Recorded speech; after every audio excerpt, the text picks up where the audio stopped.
Hello, everyone. My name is Taylor. And I'm Kelly. And we are the co-hosts of Jumping Bomb Audio, the podcast all about Joshi Pro Wrestling here on the Voices of Wrestling Podcast Network. Every other Monday, we are with you talking about the biggest news in Joshi, along with show reviews, previews, and much, much more. So if you're new to Joshi or you've been a longtime fan, this is the show for you. We've got something for everyone here. So check us out, Jumping Bomb Audio.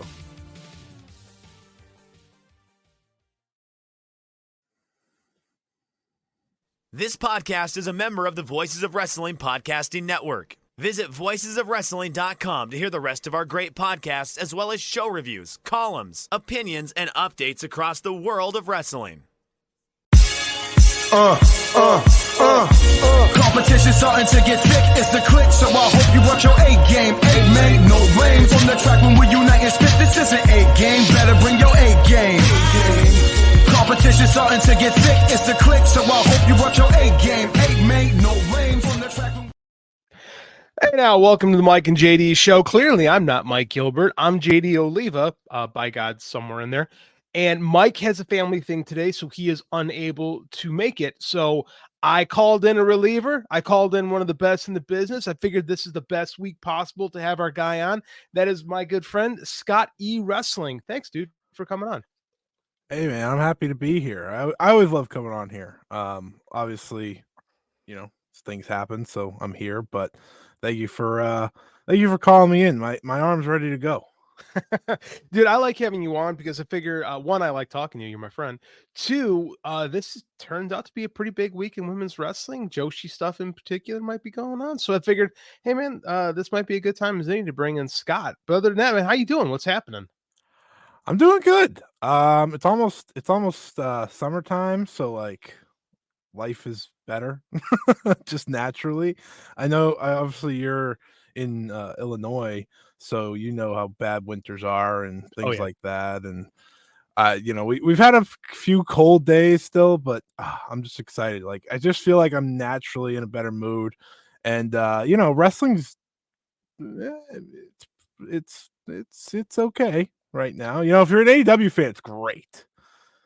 If you're an AEW fan, it's great. If you're a fan of everything else, well, I mean, if you're a fan of like, WWE, you can look past certain things too. It's pretty good. But if you're a fan of WWE, you have to look past certain things. Looking past a lot. But I'm in a good mood. So I think that's a win here, like I'm in a good mood today. I'm happy one of us is. I'm not in a good mood today, oh man. Well, that's okay, man. Like there's gonna be days that I'm going through some morning stuff still, and I don't know, like you just want to kind of rush the process, but sometimes you can't. And like the end of my day today, I just got like super down, and then like had a good practice with the kid, and it was all good, and then afterwards I'm just like down, like just one of those days, and you kind of know what's going on, but you got to kind of, hey man, I consider myself a pro in this, and I'm gonna push through it. But I'd rather be talking about wrestling right now than just about anything else. So I'm glad you're here, and I agree. It's if you're an AEW fan, it's a good thing. It's a good time. Everyone on the internet's telling me no, that's not actually true. That I'm supposed to be really upset with AEW because none of this awesome stuff they're doing is quote moving the needle. Whatever. I don't give a fuck about a needle. But I mean, I'm really stoked. So I think we should just jump into this right away. Yeah. Mercedes Mone officially all elite, man. We talked about this a while ago. We did. A while ago. And it feels like it's a long time coming, but it's finally here. Like, so what's your vibe on all this right now? Oh, I mean, so overall on AEW, like this is the most interested I've ever been personally, because they're bringing in all these wrestlers that I love. And I think it helps that like we're coming off the period of like awfulness from last year, right? So like everything that's good right now feels extra, like it's great, right? You got Ospreay and Danielson coming up, Okada and the Bucks are just incredible, and now Mercedes Moné walks in here. And to me, AEW's never, I think, reached its absolute total potential. And it's because, there's always been that conversation from people, right? Oh, the women's division, but the women's division, but the women's division. I feel like that has always been like the butt of the conversation, even for like the top AEW fans. We're not going to talk about the AEW defenders. So listen, every company in the world has those. So that's not a shot at AEW at all. But it's always been but the women's division. Now they have the biggest possible women's star signed to their company to lead the way. And listen, I don't really care about TV ratings all that much. I don't think they matter as much anymore because streaming's so big and things like that. But I watched the video. I watched that reaction on TV. And, they gave her a theme song that people can chant with her, for her. CEO. Superstar. That's all you could feel when you watch Mercedes Mone. And that's what that is going to bring up that division. You felt that at the beginning of the show, at the end of the show, and in the middle of the show, there was a lot of good wrestling because that's what AEW is all about. Yeah, I agree. Like the beginning of the show, like it, and I make no bones about the fact that I feel disconnected from a lot of women's wrestling in general. Like it's just typically not my thing. Like, and I don't mind it. I don't fight about it. I don't defend it. If something's good, I'll watch. If it's not great, I typically don't watch. So I mean, like I'm kind of I'm laissez-faire about it. That beginning of the show felt enormous. There was a weight to the show this week that it's hard to compare it to like the Punk night because that was special. Like that Right. was a 10 massive, years away. yeah, and I was in the building for that. So I mean, like that felt like something. This felt different, but it also had a gravitas. It had like an enormity to it. It felt like something big. And I know the ratings were up. Maybe they weren't what everybody wanted it to be, but I mean, like in the moment, it felt massive. It felt like a giant star was here. So I mean, like I think they did a good job in the moment with her. I think she felt huge. I don't know. I don't think they did a great job telling the audience one that she was going to be there. I think they tried to do the secret thing too much, and I think that hurt too much. Because I mean, like I was talking to a friend of mine on Twitter the other day, and he's like, "I don't think she's coming in." I'm like, "She's been signed for 2 months." He's like, "No, they haven't hinted at anything. I think something fell through." That tells And you I'm all like, you need to know, I guess. Yeah. "Yeah," and that kind of tells me, and he's a little bit more casual Sure. than I am. So I mean, like, so part of me is like, man, maybe they should have made a bigger deal about this than they did, because I think they did undercut themselves a little bit, and I don't think they did a good enough job selling. Like, I got the hint that she'd be back for the main event, but maybe we need to WWE this sometimes and go way over the top and hit people with a tack hammer. Yeah. I think sometimes I think sometimes I think AEW might be too subtle in how they. I mean, like I said, I got that she was going to be back, but based on the fact that it was gutsy to main event Riho and Willow Nightingale. I liked that. I thought, hey, and it was a good match too. Yeah. But that's not a main event match typically. So I think they could have done a better job selling us that Mercedes was going to come back. But at the end of the day, ratings are freaking dumb anyway. So I mean, like, I thought the show was great. Exactly. And ultimately, that to me, that's all that matters. I want the show to be great, and the show is great. I think when it comes to like the way they sold, Mercedes, and obviously, like I know Dave has been talking about this at nauseum, and people have kind of got on him for it, but it is the like Paul Heyman ECW effect, right? Like, oh, we want the pop rather. Listen, she's gonna get the pop no matter what. That's the thing. You could have said Mercedes Moné is going to debut on this very night. Like you could have said that in big bold letters, and you know what? That Boston crowd was going to go crazy for her, no matter what, because they knew. Like that Boston crowd knew, and I just think like to get more eyes, like you said, on the casual fan. And listen, the Mercedes Moné super fans knew too, but it's the other fans that you want to keep pulling in. And ultimately, like you said, I don't really care about ratings. The show is great. These past couple weeks, past 2 months, really have been good to great. The pay-per-view is phenomenal. That Sting main event, obviously, like the greatest thing ever. Like, we're still feeling that. At least I am. I'm still feeling that. And in times when other wrestling may be questionable and life may be questionable, I greatly appreciate AEW and what they're doing right now. It is an all-star roster. It And really is. it's incredible. Like, I look back on kind of where we're at right now, and I get like 96 WCW vibes because, Mhm. people just keep showing up and it's like big names, Yeah. right? And the shows don't feel the same. I'm not saying this was like Nitro. Like, it's not. Like, it feels like that where just these massive stars are coming out every week. And the promotion feels revitalized from where Yeah. it was like at the end of the year because we just brought in 3 massive stars. Kazuchika Okada, Mercedes Moné, and Will Ospreay, who's very quickly becoming the top guy in this company. Sure Like feels like it. it doesn't it? Like he gets out there and people, I don't know, man. It seems like the UK fan base in particular doesn't really like him sometimes. Like, and they're like, I don't think he's It's a got it. very Like specific crew that specific crew. Yeah, I doesn't agree with like you. them, Yeah. him, but it's not big enough to stop the spray. Like the fact that has come over is incredible to me. I know it says in the song, but still, they got along with it quick. For sure. He starts talking and he just oozes charisma.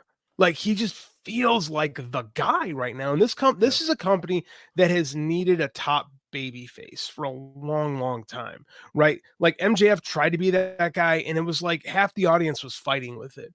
And said on one time that guy, and he never really wants to be the top guy.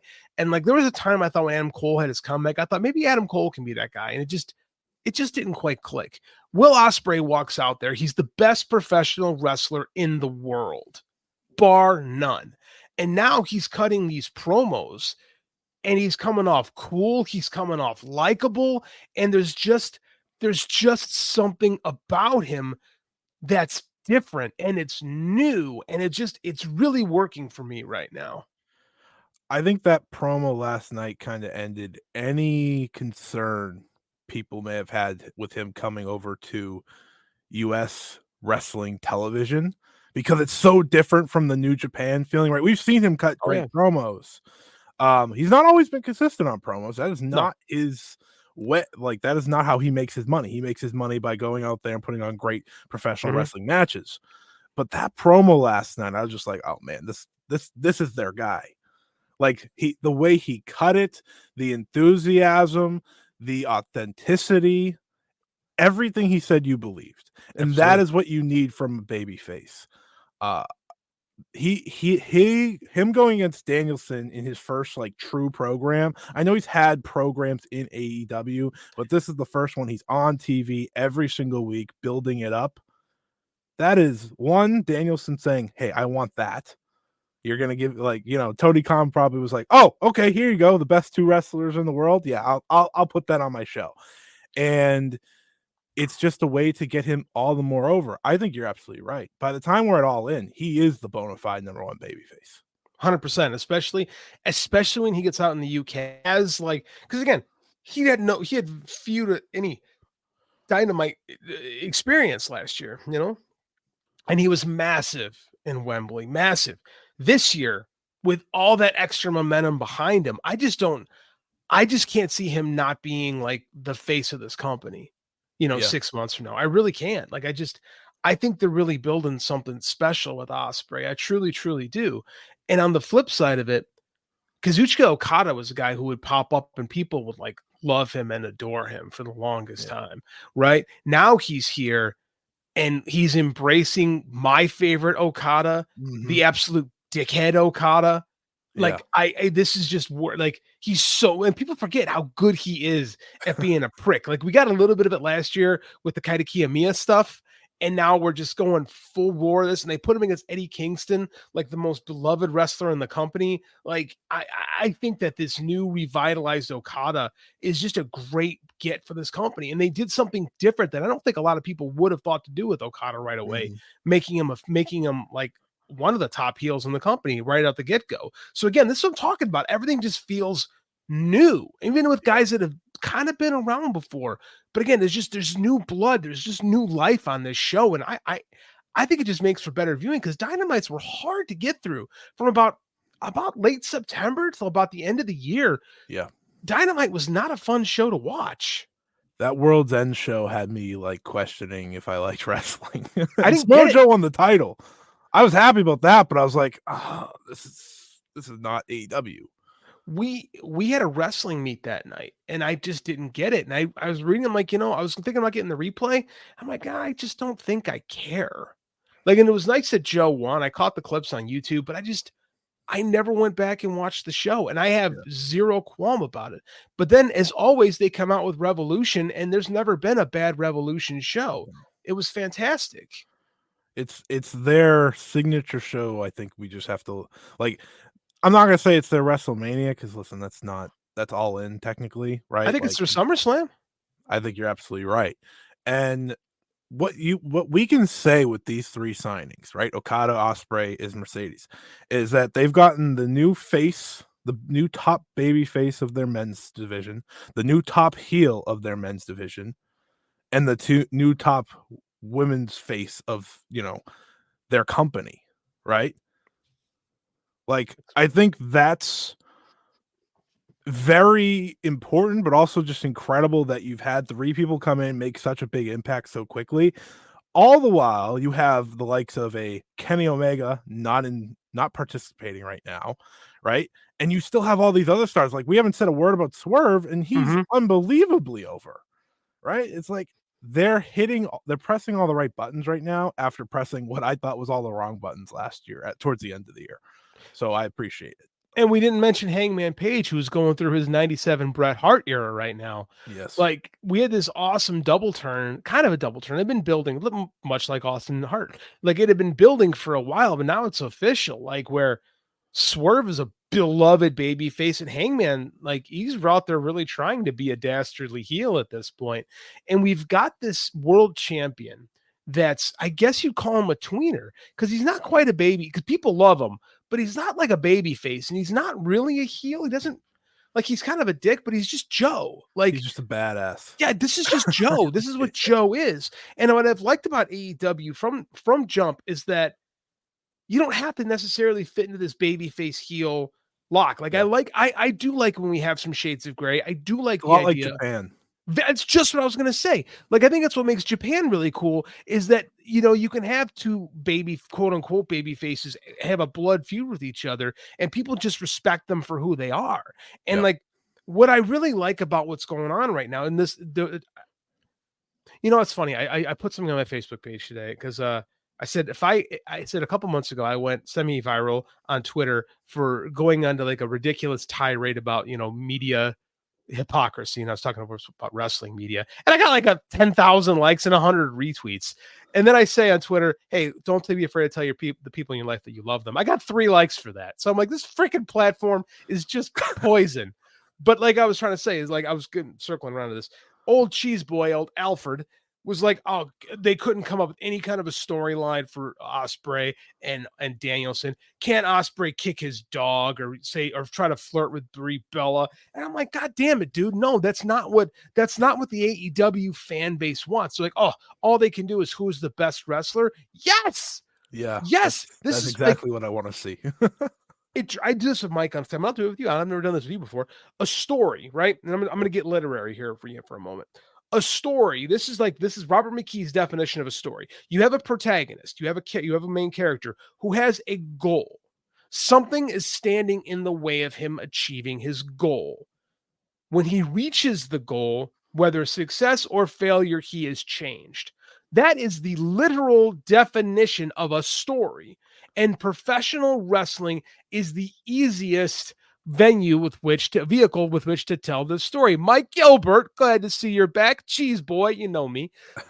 And it's so easy to do it in wrestling. And look, we've got this. We've got 2 guys. We've got 2 alphas that truly believe they are the best professional wrestlers in the world.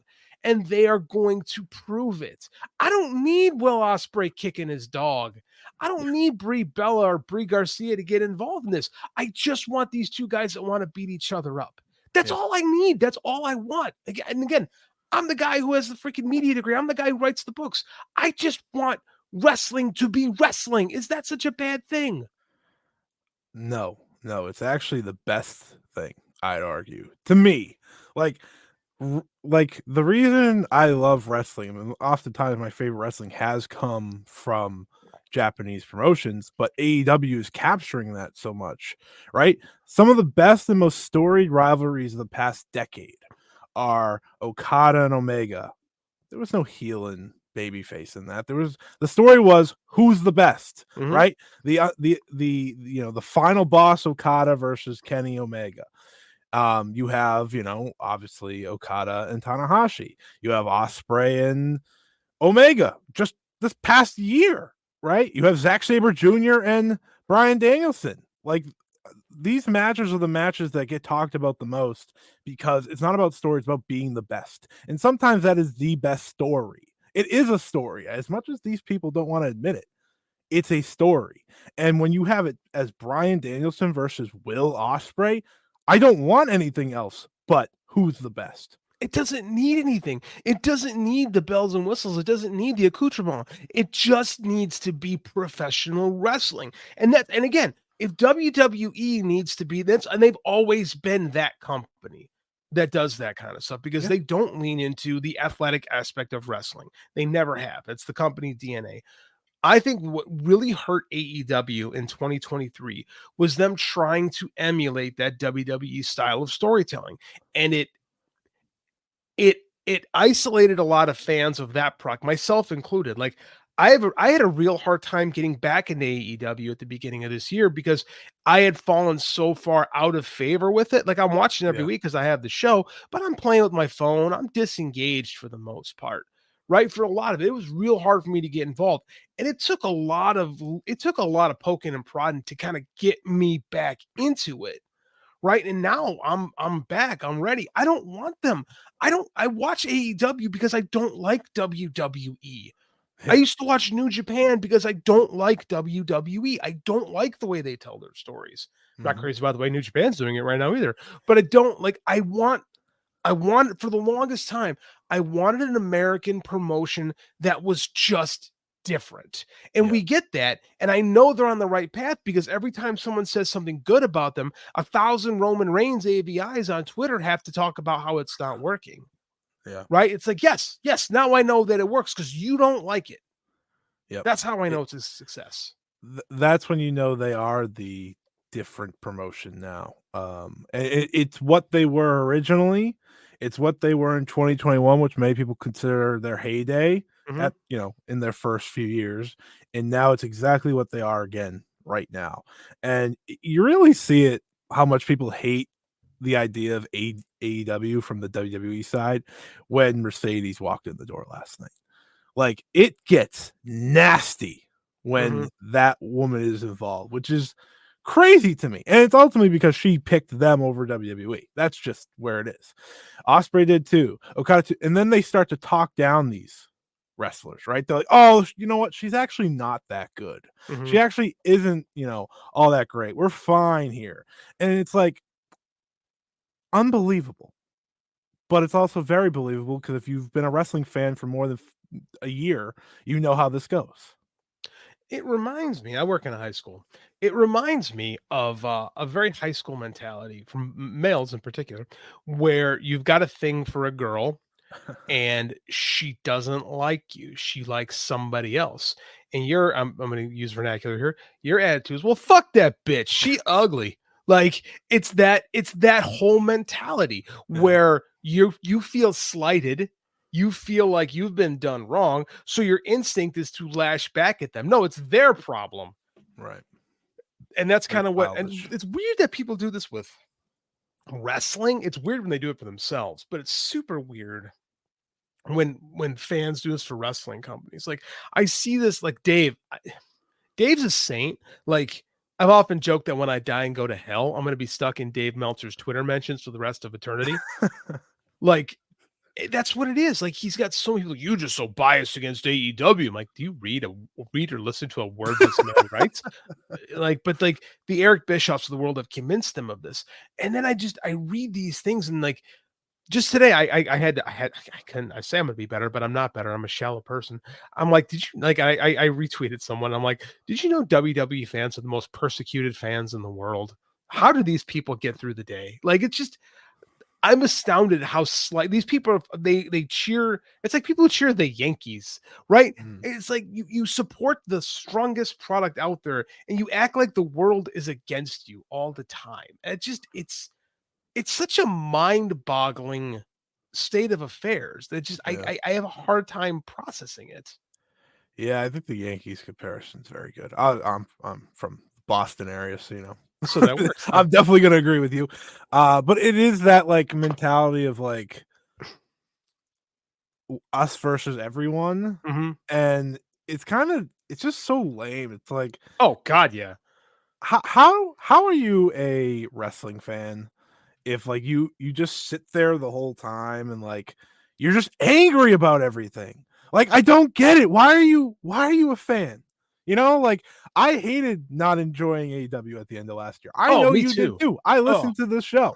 you could tell. Yeah, like it's not what we're here to do. We're here to praise the product because that's what we want to do because we want to enjoy watching the show. It's why we spend 2 hours every Wednesday night watching Dynamite, right? And listen, I'm not telling any WWE fan to stop doing that on their own show. They have a lot more hours to watch.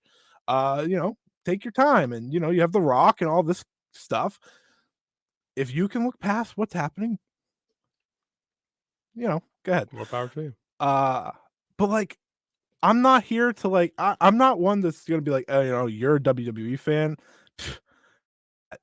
Okada. I'm not gonna be the one that's like Okada picked AEW over WWE. That's not what I'm gonna do either. I'm just happy that he's in the company that I want him to be in. Yeah. And I'm That's gonna how I cheer feel. for him and I'm gonna enjoy what he's doing. Like that's it at the end of the day. I don't care that he didn't end up in WWE. I care that he ended up here. I'm super stoked they didn't end up in WWE. I thought I've Oh seen yeah. way too many that go the other way. Like I just don't understand. Like I guess I get it. I get it. It's sports fan mentality. Like I've seen this with over the years a lot. What I what I don't what I don't understand is like you talking about like being angry at your fandom. And I saw this Yeah. from comics for a long time. And I see it here in wrestling. And like I don't understand hating your hobby. Like Mhm. I'll never understand that. Like when I got upset with what was going on and when I Yeah. was reading a book, I was like, oh, I guess I'm just done with this. Or like when AEW, like when I stopped watching WWE, not because I got super angry It's a at the big product, but Star Wars thing, isn't it? Like, don't huge Star Star Wars Wars fan. fans like Hate famously hate Star Wars? the thing. Okay, let's talk Star Wars fans. Star Wars fans, it all depends on when you became a fan. Like Sure. if you love the stuff that you love, that you grew up with. Yeah. If you're my age, you love the original trilogy. Of If you're course. younger than me, you love the prequels, and I guess there's people out there that like the sequel trilogy. But I mean, like, and anything that's outside of your purview is awful. Yeah. Right. Okay. And like Yeah. Star Wars fans are just like they're weird because they like the same shit, but they hate the same shit and they hate different parts of the same shit. Like Yeah. it's an odd fan base. Yeah.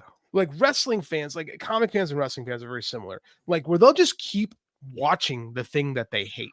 Yeah. And like we saw that with WWE before AEW came around, where so many people hate watch WWE and talked. And I couldn't be one of those guys. And I didn't leave WWE fandom for hatred. I left it because I was just ambivalent to it. I grew cold to it and I just got tired of it. And I felt myself slip in there with AEW in 2023. I felt it coming for a long time. And I'll be honest with you, if it wasn't for this show and with Mike, I probably would have stopped watching wrestling about month 8 of MJF. Mm-hmm. I got Yeah. so over that. But again, I stuck with it because we got a pod. But I mean, like, this is the Mike and JD show because I got tired of Impact's bullshit. Like, I don't like to hate watch stuff. Right. I don't understand how people can just watch a product that they hate. And what I'll say is that since AEW has come, we see a lot less of that. Yeah. We see a lot less hate watching. We see a lot more people that are defending their product to the mountaintops and almost like refuse to accept any criticism on either side. Yeah. Right? WWE is like, Jesus walks on water over there, and AEW it's like, well, yes, this is where John the Baptist has christened people in the lake of Jacksonville. Like it's like there's some room for some some general criticism and like, hey, this could be better in some spots, but I don't know, man. It's so I almost find the examination of the fan bases is interesting, if not more interesting than what's going on in the ring sometimes. Yeah, I mean, I find it terrifying. Oh, yeah. If you go too deep, it's like, what is going on here? I think with Sociopath. like, That's what's going on. and it's why I brought up Mercedes, because I remember vividly last year, right, when she didn't. I forgot Josiah's going to be upset with me. Sorry, Josiah. When Mercedes didn't show up in AEW right on that Los Angeles show, because remember that was like the big Yeah. hype, like, oh, she's Yeah. gonna be on the show, she's gonna be on the show, and then she wasn't. I remember seeing a lot of hate towards Tons. Mercedes Mone. Tons. Look where we are now, right? Yeah. It's just the reverse, and it's Oh, oh, dude, if the pretty girl rejects you, she's a bitch. But if she's yeah. on your arm, she's the greatest thing in the whole world. See, and then someone like me, I technically won either way because she was in Japan last year, That's and true. I was getting to watch that, so I won. You know, Mhm. and I continue to win because I'm a fan of her. Of wrestling. That's the thing that I Exactly. never understand is that people like if you're like I can't watch WWE because I'm having moral problems right now, and I've made it those feelings Very abundantly fair. clear. Like I can't bring myself to do it. Yeah. Is the product better than it was 2 years ago? I can't deny that. I can't be a fan of it. I just can't do it. But when wrestling is good, wrestling is great. Like I remember being a kid and when ECW was kind of good. It wasn't as good as I remember it was back then, actually. And when WCW was firing, and like when wrestling is fun, it's good to watch, right? All of it. It's good to imbibe stuff. Like the late 80s or the mid 80s is still one of my favorite times in pro wrestling because there's so much good stuff going on, right? So much cool things. And like we get there again, and like people fight about it. It's just so awkward. So Scott, I'm gonna redirect this. Scott, Stardom's got a new president, and he visited big business this week. Tell me a little bit about what's going on from the Stardom side of things. Well, it's happening. The conversations for the past couple of years surrounding Forbidden Door, you know, no Stardom talent on these shows, no Stardom talent on these shows. It's coming now. And I think a lot has gone into this happening. I know a lot of people want to look at one thing and one thing only that happened at the beginning of February, which was Rossy Ogawa getting, you know, let go from the company, but there's a lot that has been put into motion to make this happen. But I want to bring up that it is not a coincidence that this is happening the night Mercedes Mone is debuting in this company. Like, that was the first thing I thought of. I was like, all right, well, this is not a coincidence. This is not how coincidences happen. You know, like, she is someone who has been very clear she wants to wrestle the best. And she went to Japan to do that. Something that not really anyone, especially her star power, has been willing to do. We haven't seen that. What's the biggest men's star we've seen do that? Jon Dolph Moxley. Ziggler?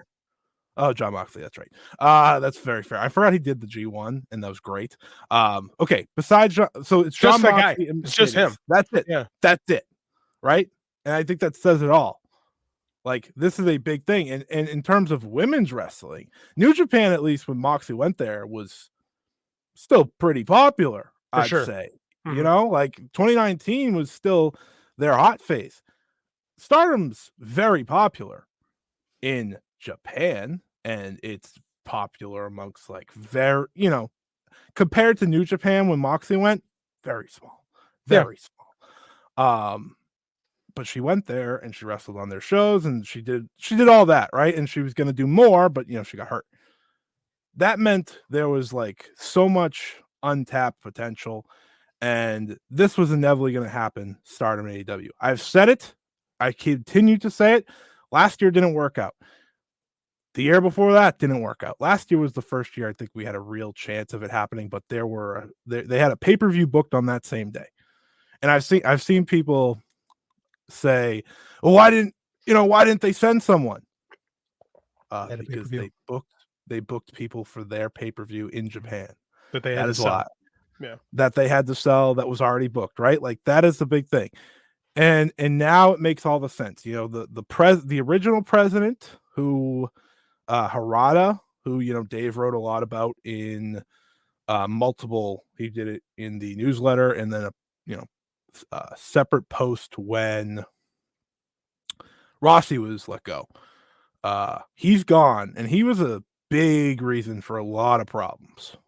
Like, no matter what we want to talk about with Rossi, he's a big reason for a lot of problems. And this new guy, Taro Okada, seems more connected. He works for both New Japan and Stardom. I don't know how many people know that. He's actually on the new Stardom, the new New Japan board as well.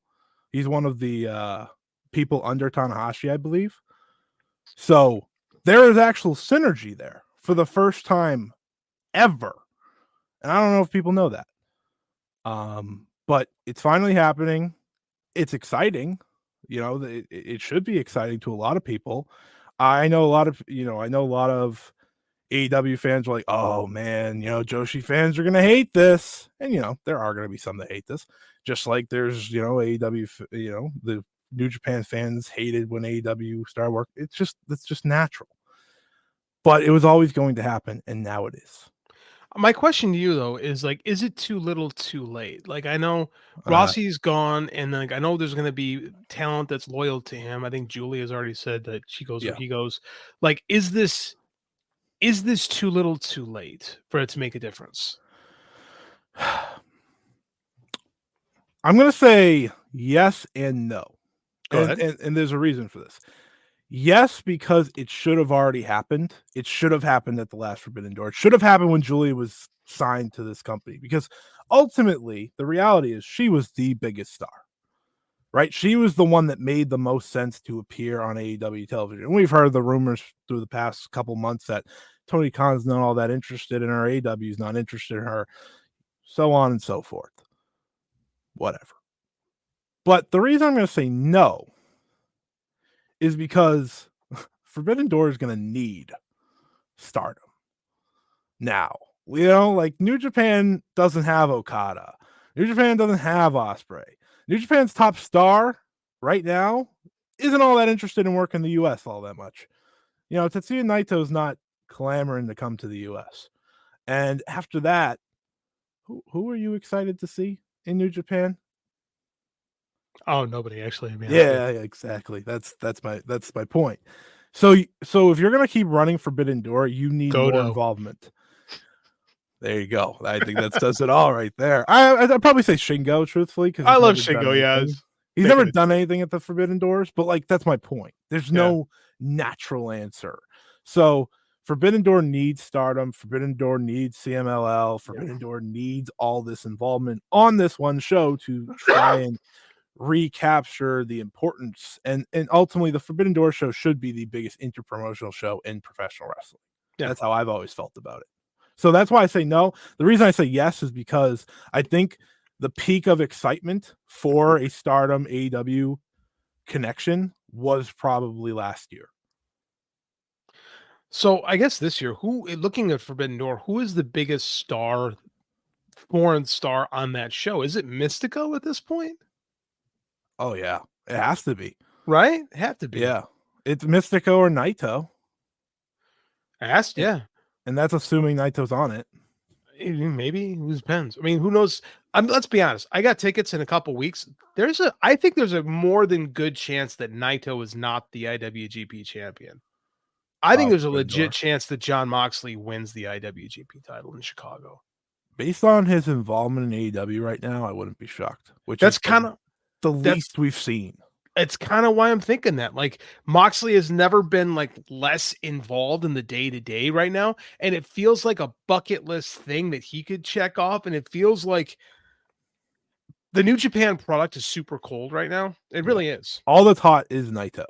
Mm-hmm. That's it. So like, if you were to get I think a Gaijin champion could actually help do something right now. Maybe I'm talking out of my ass, but I think there's more than a decent possibility, because if you take the title off of Naito and the Chicago show, you could build a rematch for the Door.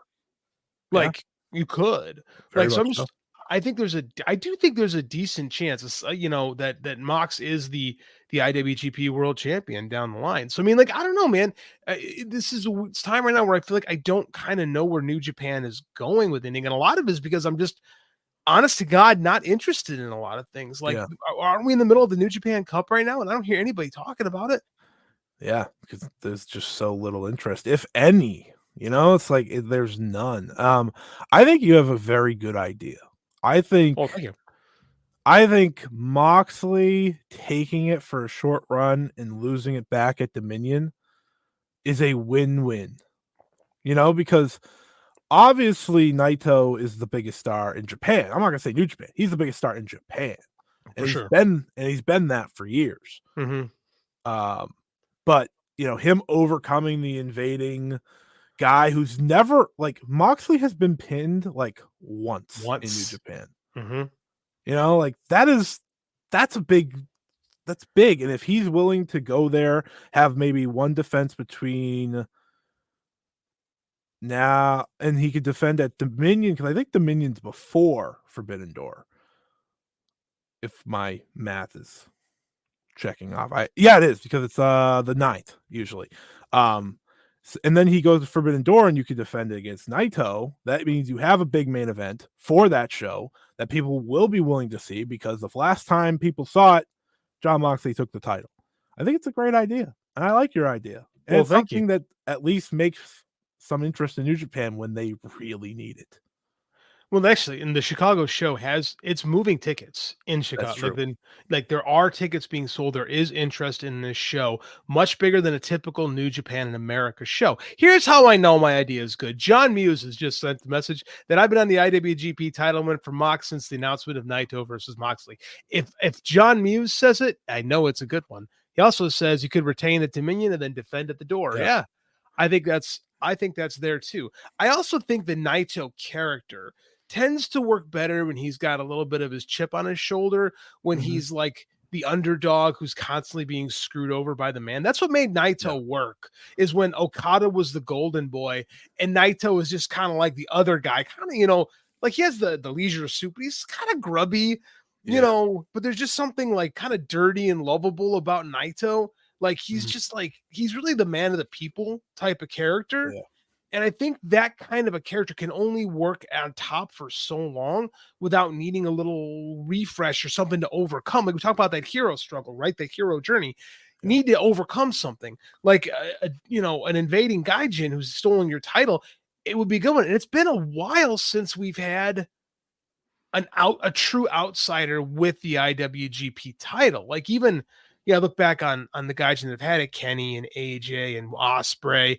Those were all New Japan, like full-time guys. Yeah. I mean, it's been a while since somebody from the outside has won that title. And they've always done, like, that's an old school New Japan storyline of someone from the outside taking the title. Like I look back on like Angle or Lesnar or like even before that. They've done it with Naito before. They have. With the IC title, though. They had Jericho beat him for it. That's true. Like I'm going back into the 90s, and I know they've had storylines where guys, I'm drawing a blank at the moment because it's almost midnight here, like, or like when they had the famous feud with Muto and Takada, right? Like Invader's storylines are part of New Japan's heritage, and it's been a while since we've had something like that. I'm curious.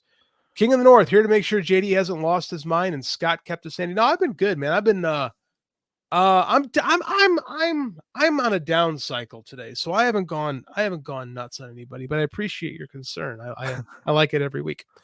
He also says, also checking to make sure that Mike still thinks TNA is number 2 in the USA. Bob Sapp, that's a great one. King of the North called out Bob Sapp. That's the perfect example. Thank you. Yeah. No, Mike's good, man. Mike is like my brother.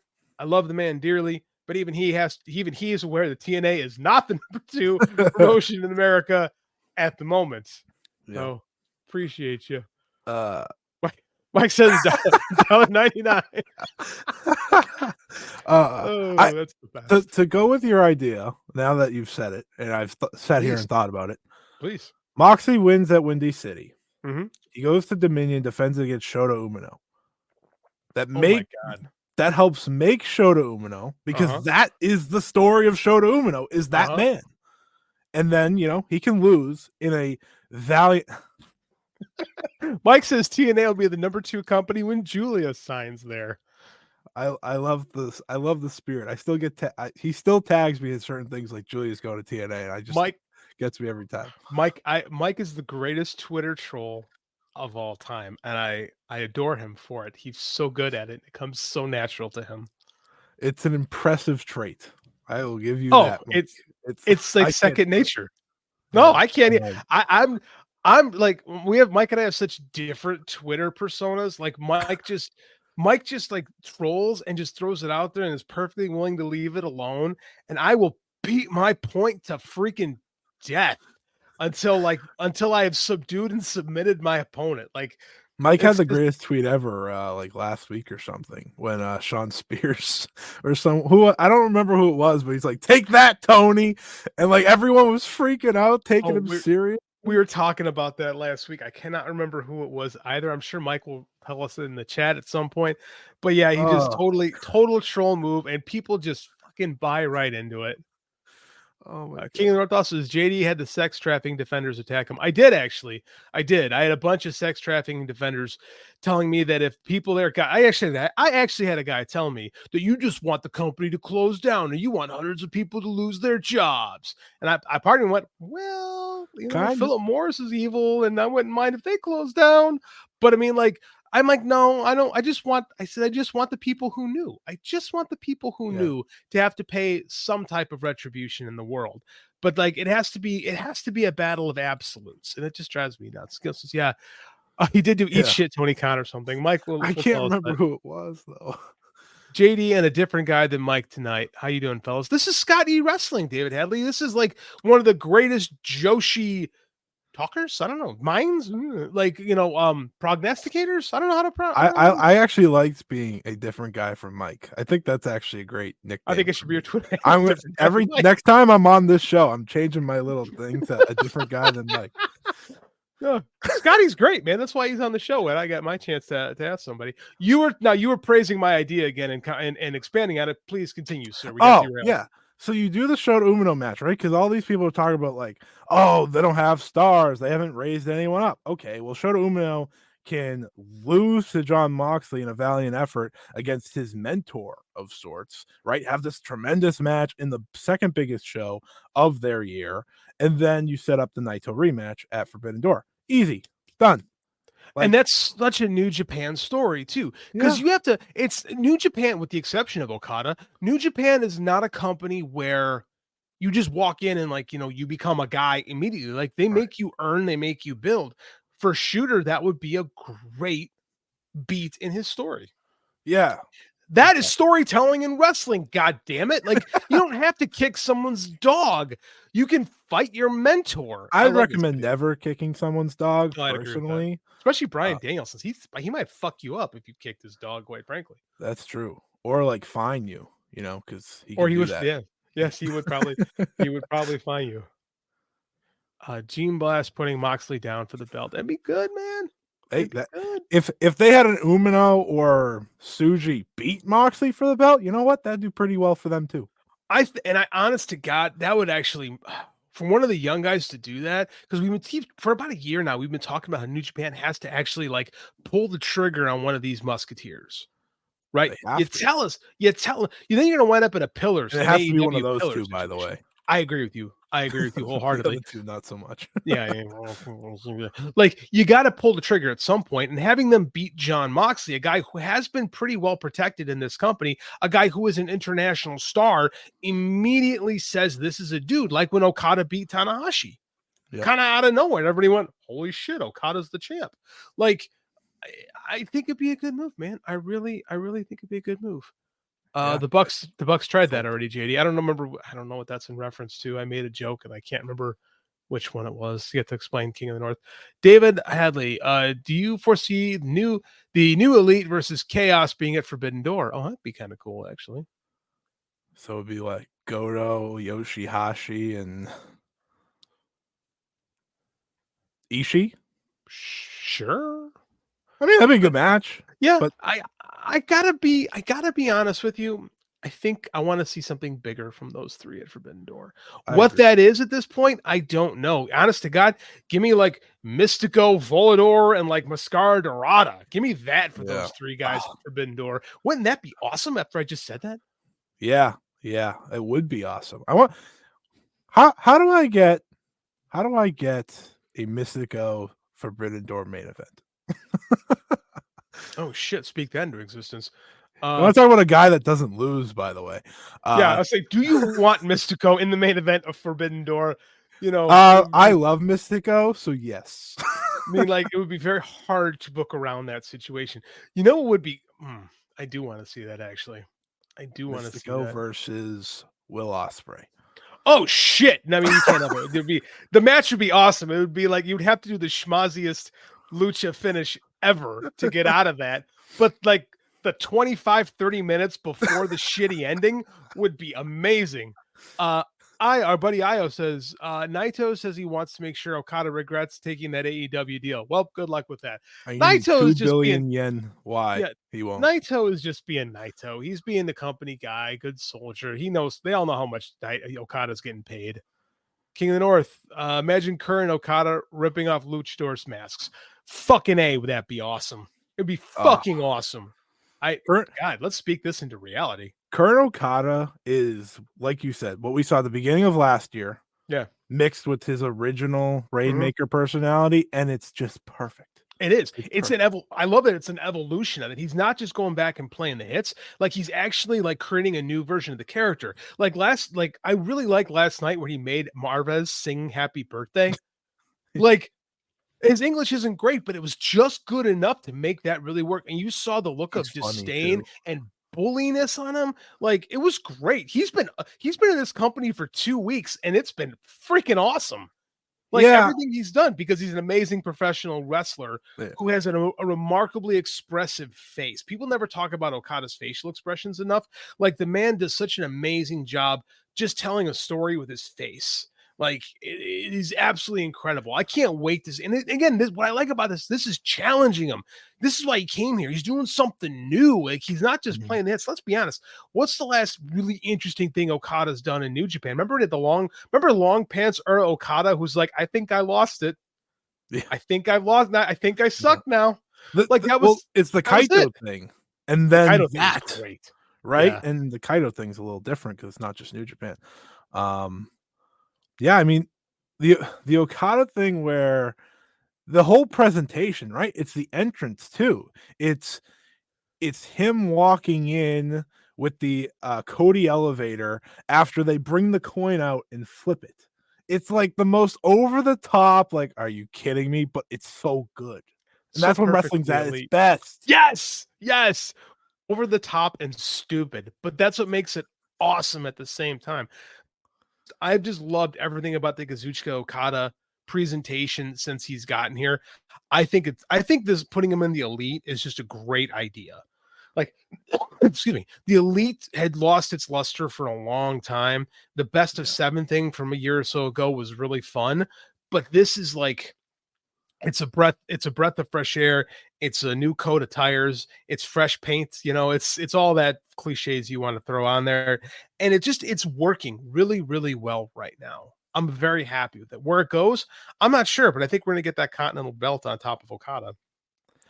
I'm okay with it. Me and one of my friends, we made the joke that when Okada was going to go to AEW, we're like, he's going to be the greatest trios wrestler ever because he's just going to do trios matches until pay-per-views.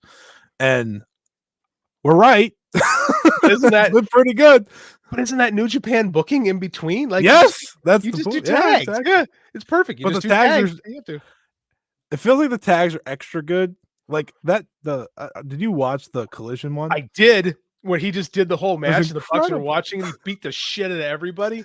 He's like, that's greatest. Awesome. Oh, he's so great. And you know what's awesome too? Here's what I fucking love about this is we've already set up Kenny Omega's return, right? Because the story of Kenny, we're talking about stories in pro wrestling. There's no bigger match.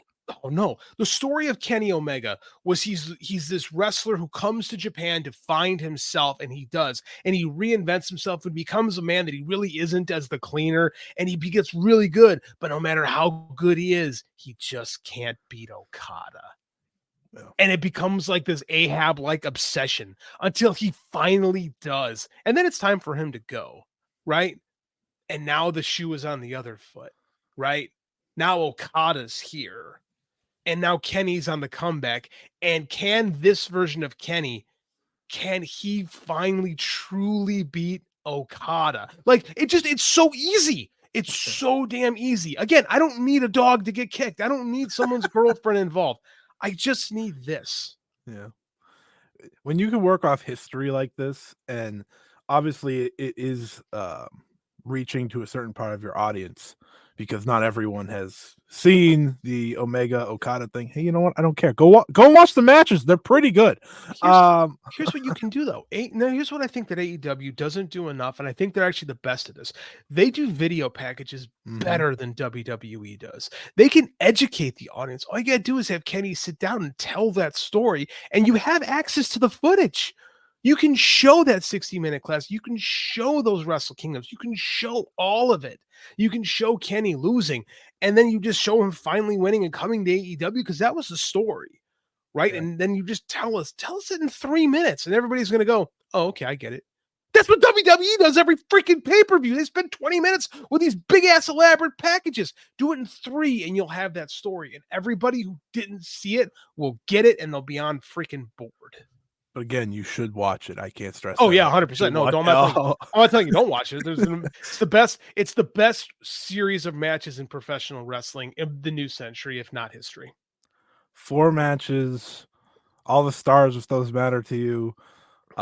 It's incredible, and they've set it up for one of their biggest shows of the year. We're not going to assume, but that's the beauty of it, right? Because one day, unexpectedly, Kenny's gonna have enough. He's gonna show up. He's gonna fight Kazuchika Okada, and we're gonna add another chapter. This is why AEW is so exciting right now. Mm-hmm.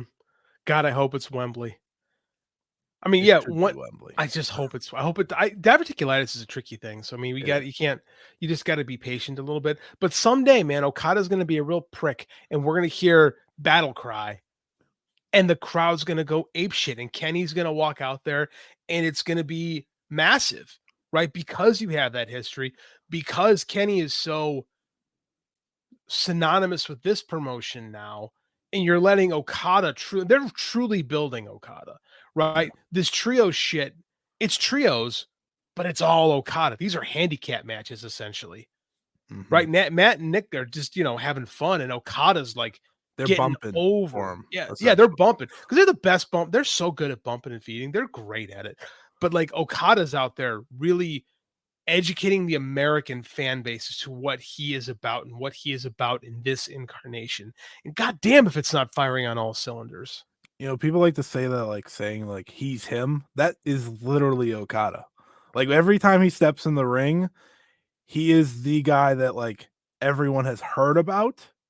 Every single time, like that star power, it's just so natural for him. And I do want to give credit to the Young Bucks. This is the most interested I've been in them Years. in a very long time. I agree 100%. This heel turn for them has been great. They're so good at this version of themselves.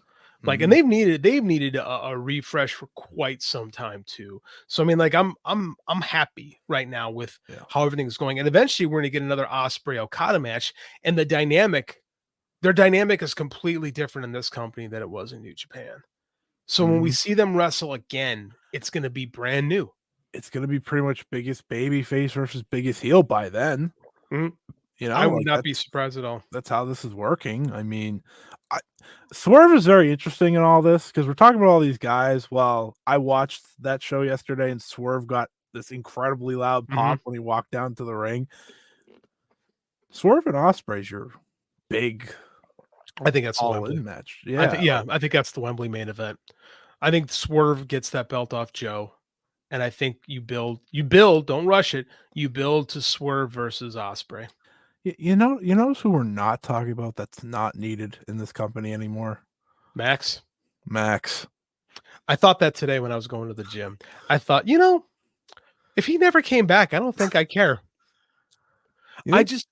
Tony has remorse of re-signing him.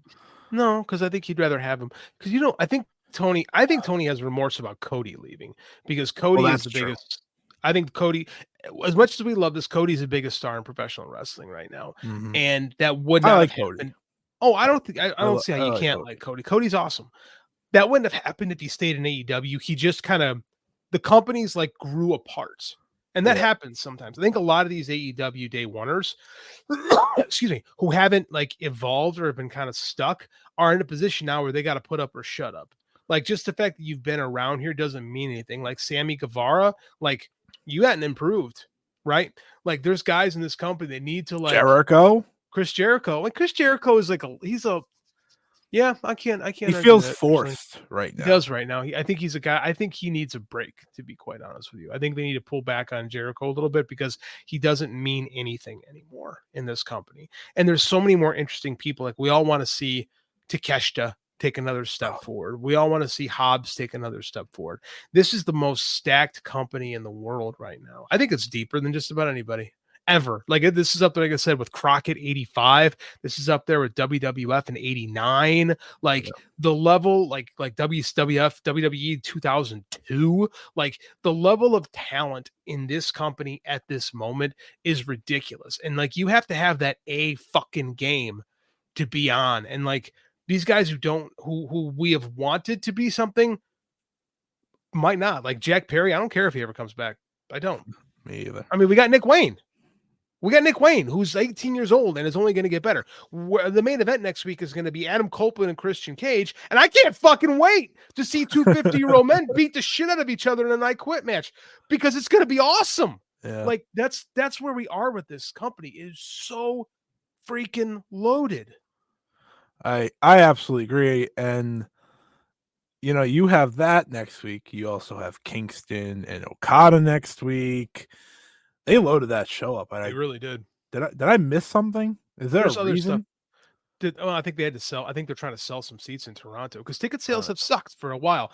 Like the show, the show is good. The pay-per-views are great. They're not selling enough tickets. And you could say the ratings thing is stupid. Like ratings bow and move, and it's like it is what it is every week. It's very much a weird thing. Ticket sales are not great. And I think that all comes back to the fact you have to win back your ticket buyers' trust because one, you don't tell people who's going to be on these shows. You don't give people a reason to go to the shows. Just, hey, Dynamite is in town isn't enough for most ticket buyers. You have to educate the fan base into what they're going to see. And they struggle to do that. So they got to be better. So I'm happy that the Toronto show looks loaded because they need to be better about this.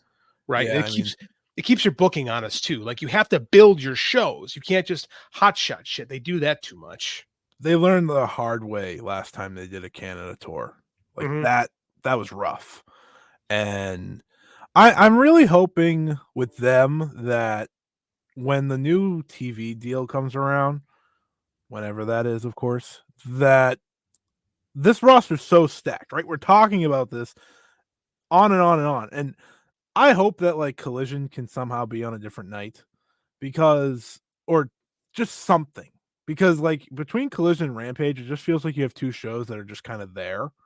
And I like Collision because Collision's where, Collision's for the real, the hardcore, like, I want to go see Bryan Danielson wrestle Jun Akiyama, for example, right? And I love that. But I want more people to see it. I want more people to enjoy this with me type thing. I like Collision, but Collision's a hard watch for me. I'm a dad. I'm a busy guy. Like I'm always doing something. And it's hard for me to go back and watch sometimes. I'm hoping for this Max deal or for this evolution of sports television they're talking about where all these things come together. So it's just easier for me to watch it. Because even like on TBS, if I want to watch the app, I got to wait 24 hours till it's all access. Right. And it's hard. Like I need something. It's just tricky. So that has to be the only show that does that. Cause like even WWE, they're on Hulu quickly, I'm sure. It's hard, man. I mean, I have no idea, but I'm sure they're up within a few hours when they and they need to be like the TBS and TNT apps kind of suck, to be honed with you, to begin with. Like they need to I need them on Max. Like I agree. They need them on Max, or they keep talking about this all-encompassing ESPN, this humongous sports package deal. Like I need it on something. I need it more accessible to me because I'm a selfish piece of shit who wants this stuff right now. Yeah, because I know what a lot of people do, and it's the fight thing, right? The AEW Plus, and you jump through the hoop of the VPN, you jump through not everyone wants to do that. Not many people want to do that. It's just like, and it's not really easily on your TV. So like that part sucks. I like to watch wrestling on my television when I can. Me too. Dude, I am in my 40s. I watch wrestling on TV. I have done it that way since the early 90s, and god damn it, it's going to stay that way because I became too old to change now. So I it's mean, I've watched it since the 2000s, and I feel that same way, if that helps. it doesn't, but I appreciate the effort. You're welcome. Actually, I tried. appreciate the effort very, very much. We've been kicking for an hour plus now. I still got a school in the morning. So I want you, Scott, tell us where they can tell people here where they can find you. Tell us all the fight for and all the awesome stuff you're involved with. Yeah, so you can follow me at Scott E Wrestling on Twitter /X, whatever you prefer to call it. I still call it Twitter personally, but Twitter, god damn it. yeah, exactly. I'm right here on Voices of Wrestling. I do previews and features about Stardom here. I also do the 5-Star Joshi Show over on the Fight Game Media Network. You can type that into any podcast site app and you will find it, whether you type Fight Game Media Network or 5-Star Joshi Show. That drops every Friday. A new episode coming out tomorrow after an exciting week. I did not talk about the AEW stuff because I recorded on Wednesday and didn't feel like doing more. So this was my first time getting to talk about that. So look at that. So I'll hopefully talk about it more next week and as we see more happen. But those are the best places to follow me or find me. I also do work for Fightful as well.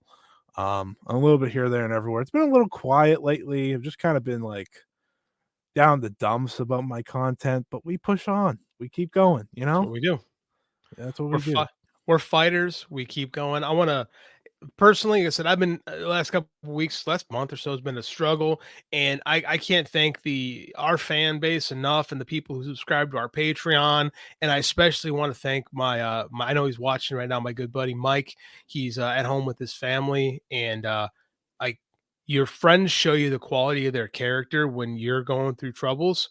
And Mike Gilbert, I can honestly say, is one of my dearest friends in the whole world, and I love you. And I want to just tell everyone that you're you're a guy that I care about deeply, and I can't wait to see you again next week. Scott, thank you so much for jumping on with us. You are definitely my go-to when we need a dude to fill in, and this was the perfect week to have you on. There's nobody else I would rather talk about Mercedes Mone with than you. So thank you. Don't forget, I am the guy that isn't Mike.